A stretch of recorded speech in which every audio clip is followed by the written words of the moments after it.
Estamos de regreso en Punto y Contrapunto. Hoy, Félix Salgado Macedonio tuvo una audiencia entre magistrados del Tribunal Electoral del Poder Judicial de la Federación para defender su candidatura al gobierno de Guerrero. Y mañana este tribunal resolverá si le devuelve a él y a Raúl Morón sus candidaturas, a Morón la de Michoacán.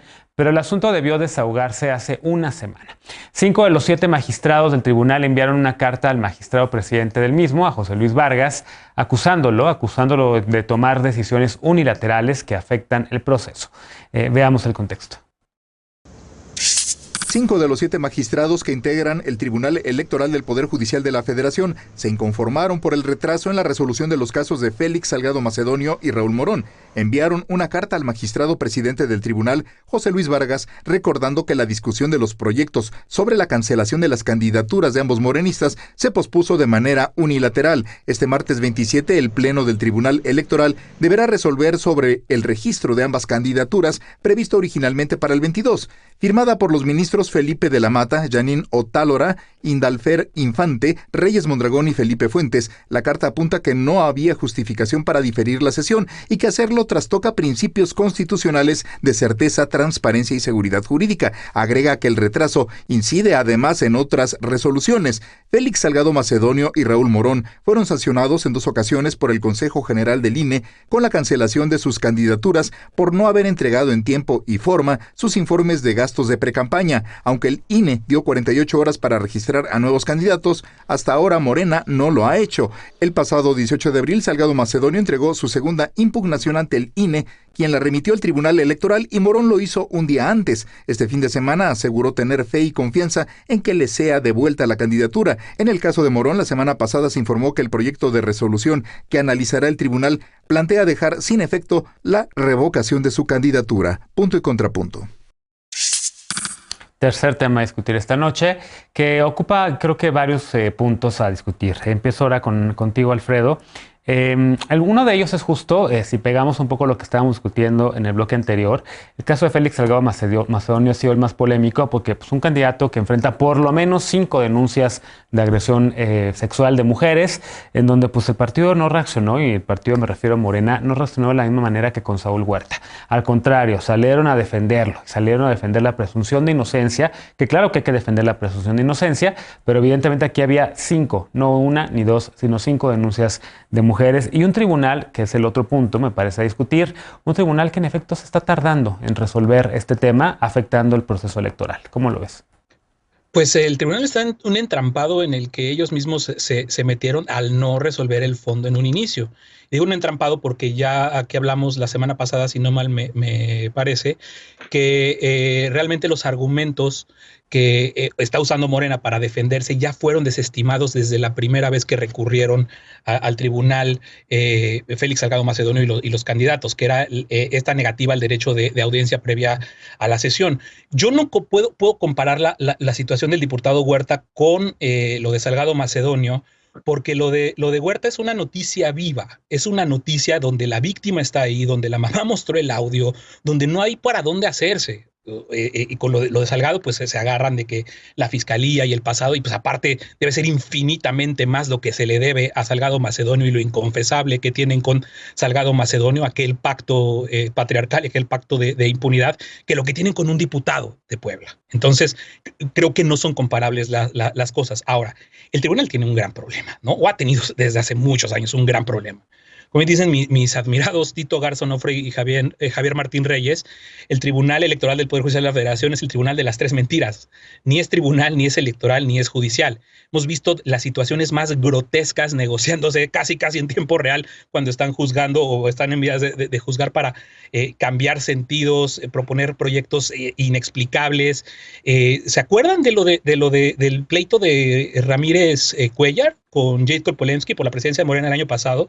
O sea, no fue la propia Jade Cole que se fue al tribunal a decirle al magistrado Felipe Fuentes que no era, que Ramírez Cuellar no era de la línea de presidencia, y hasta le habló a Julio Scherer para que le dijeran, oye, por favor, dile a los demás que así actúa el Tribunal Electoral Judicial de la Federación. Tanto, y ya lo hemos mencionado acá, que su titular, el magistrado Billetes, imagínate que el Tribunal Electoral que lo encabeza Es el tema, sí, pero por una razón. El cuate en 4 años cuadruplicó sus ingresos, hizo un manejo una riqueza inexplicable, inexplicable, ¿no?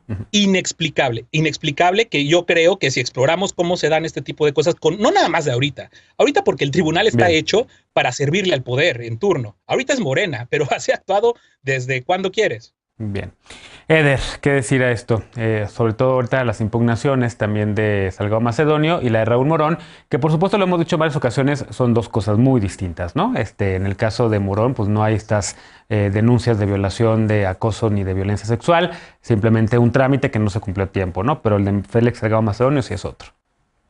Sí, no, Raúl Morón, además de que son dos casos distintos, son dos procesos de defensa diferentes. Raúl decidió llevar a cabo su defensa distinta a la de Félix, y yo creo que eso puede tener algunos efectos en el Tribunal Electoral. Me parece que los debates internos del tribunal son necesarios, está bien, qué bueno que sean públicos, creo que nos tenemos que enterar. Ahorita, por ejemplo, todo esto que marcaba Alfredo, pues eso, entre más público se haga todo, más sabremos. Pero no fue por público, quién es fue una quién. revelación periodística. Tienes la razón. Lo que no me parece correcto es que se haya, justo lo que necesitamos es mucho debate público y que no se cometan chicanadas como la que hizo el presidente del tribunal, en donde de manera unilateral está cambiando la fecha de la sesión. Porque yo, por ejemplo, acabo de aterrizar de Baja California y me había quedado con la idea de que se iban a sesionar hoy, y ya hace ratito que Alma, nuestra compañera Alma Delia, nos contó todo el tema y nos pasó la carta, fue cuando me enteré que se había cambiado un momento a otro. Es justo el reclamo, me parece que si hay un enojo legítimo de parte de la mayoría de los miembros del Tribunal Electoral, y eso enturbia más el proceso, que de por sí ya es muy complicado, pero además se está alargando este conflicto en donde yo ya quiero ver a los candidatos o candidatas que vayan a quedar pues haciendo campaña y no defendiéndose en la mesa aquí en la Ciudad de México, porque estamos perdiendo tiempo para llevar a cabo los procesos en Guerrero y en Michoacán. Entonces, sobre el debate, bien, qué bueno que sea público. Me parece muy lamentable que se haya hecho esta modificación de manera unilateral y que hayan cambiado de un día para otro la fecha de la sesión. De acuerdo. Lisa, ¿cómo lo ves tú? Y también poniéndole énfasis en este tribunal electoral que ha sido en efecto muy cuestionado, ya decía Alfredo, sobre todo por la figura de su presidente. Sí, como decíamos en el primer bloque, este es el presidente que se benefició justamente de una jugarreta de otra mayoría que lo dejó más tiempo en el puesto de lo que debería. Pero yo creo que el fondo del asunto es precisamente cuáles eran los sentidos de los proyectos que se iban a discutir en las sesiones de la semana pasada. Se había filtrado en medios de comunicación justamente porque no son solo estos dos, sino también incluye el fallo sobre la fórmula de sobrerepresentación de diputados, ¿no? Entonces se había filtrado la semana pasada que en el caso del proyecto del magistrado que estaba analizando el caso de Félix se mantenía la sanción, es decir, se revocaba la candidatura. Se había filtrado que en el caso del candidato en Michoacán, esa no se iba a revocar la candidatura, sino que se le iba a permitir ser candidato, y que en el caso de la fórmula de sobrerepresentación sí se iba a seguir de acuerdo con los criterios del INE, es decir, sí se iba a cambiar y se iba a reformular de manera que no se pudiera en la nueva legislatura volver a hacer esto de que el te paso como si fueran tazos, para lograr mayorías artificiales, ¿no? Y eso es precisamente lo que se difiere. Y yo concuerdo con Eder que aquí no estamos hablando nada más del fondo de estos asuntos, sino también de la afectación al propio proceso electoral.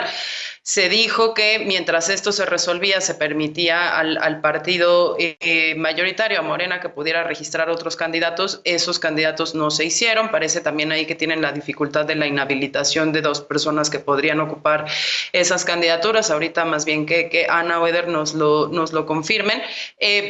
Pero se decide que no, se decide unilateralmente, se afecta esta decisión y además en el Inter, pues la defensa pública de Félix Salgado Macedonio vuelve a decir, habrá una audiencia con Félix Salgado Macedonio, vendrá, platicará, expondrá sus cosas y hasta después de esto se retomará la sesión. Yo creo que sí fue muy importante que los magistrados hayan expresado de manera pública su extrañamiento y ojalá pues esto de nuevo sea algo que no volvamos a ver y vamos ahora sí el día de mañana, si esto no se vuelve a aplazar, a ver en qué acaba esta telenovela de las dos candidaturas y del INE. Telenovela que en efecto pues ha afectado procesos electorales, ha dinamitado también la credibilidad de este tribunal y que en efecto también ha hecho que en torno a la figura y a la polémica candidatura de Félix Salgado Macedonio pues se una un cerco de personas, especialmente de mujeres feministas que rechazan esta candidatura. Ana, ¿cómo lo ves?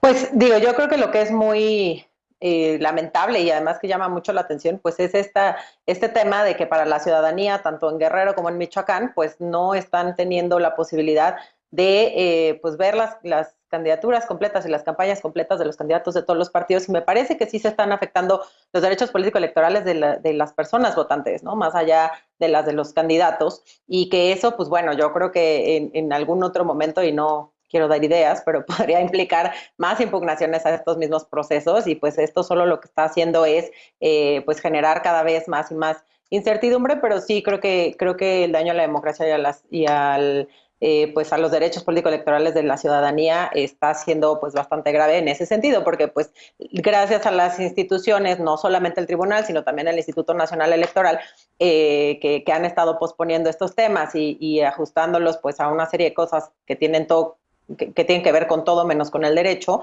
pues bueno, han aplazado estas decisiones hasta el día de hoy, que estamos a menos de 50 días de la jornada electoral y que pues la ciudadanía en Guerrero y en Michoacán, pues sigue sin tener claro cuáles son las opciones que van a estar en la boleta, ¿no? Entonces, yo creo que, pues bueno, el caso es muy específico de lo que se comentaba el tribunal, creo que, pues coincido, ¿no? La verdad es que tiene muchos temas muy polémicos el presidente, creo que en este caso también está faltando a la institucionalidad al tomar decisiones de manera unilateral respecto a la temporalidad y sobre todo, pues, por el antecedente que ya tiene este caso, ¿no? Si fuera la primera sesión o si estuviéramos como no dentro de un proceso electoral, pues podría ser menos escandaloso, pero con este sentido, sí creo que no es lo mejor. Y también, pues a mí me parece ahí como pues chistoso, no sé ya ni cómo decirlo, irrisorio en los términos de que Félix Salgado Macedonio sale hace un rato en la audiencia privada que tuvo, ¿no? Y lo que dice es que el partido Morena fue quien omitió la entrega de su informe de gastos de precampaña, ¿no? Que yo creo que este argumento, pues no solo no ayuda, ¿no? En términos de que, bueno, pues quien tiene el registro de la candidatura es el partido político, no la persona. Entonces, bueno, él sí ya tiene derechos político-electorales ganados porque ya fue registrado previamente, pero pues sí hay un tema ahí que yo creo que, híjole, de verdad que este caso está bien complicado. Y pues bueno, digo, yo creo que por la parte específica de este juicio, y lo comentábamos también en redes sociales, pues creo que es desproporcionada la sanción que le está imponiendo el instituto. Sin embargo, pues bueno, por supuesto que no queremos o preferimos que no sea candidato, ojalá fuera por las razones correctas, ¿no? Nada más quería decir que ojalá dejemos de usar el término chicanada para hablar de cosas malas, porque creo que es un poco discriminatorio y nuestra compañera Estefanía Veloz no estaría de acuerdo en que lo usáramos. O sea, asumir que las chicanadas son cosas incorrectas. De acuerdo. Entre muchas otras personas. De acuerdo. Finalmente, levantaste la mano, Alfredo, te alcancé a ver todavía. Me quedan 30 segundos, por favor. Rapidísimo, dice Ana, o se queja Ana de las resoluciones alejadas del derecho, pero pues ya aprendimos en el primer bloque que a la 4T no está para respetar el derecho, sino para hacer su justicia, y en ese problema nos vamos a meter a ver qué es justo esa para es uno. tu interpretación. Pero... Lo de la semana pasada, es lo que dijo el coordinador del partido al que perteneces. El coordinador de la bancada. Exactamente. Y no pertenezco, no soy militante, pero sí. Y decía Eder de la posposición de la audiencia de hoy. No, la verdad es que es más grave que eso. Fue la semana pasada, donde destaca también estas vacaciones que se tomó la magistrada Mónica Soto para no sesionar hacia el jueves, viernes de la semana pasada, ¿no? Y por último, decía Eder que todo esto es gracias a la transparencia y que bueno que se esté sabiendo. No, absolutamente no. Los escándalos, por lo menos a los que yo me referí, son cosas que salieron gracias al periodismo. Gracias a lo que se filtró y gracias a lo que la propia en su momento Yetko Polensky dijo, no es una cuestión de un debate público abierto y transparente que esté situándose en el tribunal, perdón, Genaro, con eso cierro. Tribunal que, por cierto, funciona también para la clase política hoy en el gobierno, que no fue tocado por la reforma judicial tan aclamada por Saldívar. De acuerdo. Bueno, retomamos este tema porque en efecto, como decía Luisa, probablemente se acabará finalmente esta larguísima telenovela en torno a la candidatura o no candidatura de Félix Salgado Macedonio. Lo recuperaremos a lo largo de la semana. Hacemos una pausa y regresamos para despedirnos de las y los panelistas y con la paparrucha. No te vayas.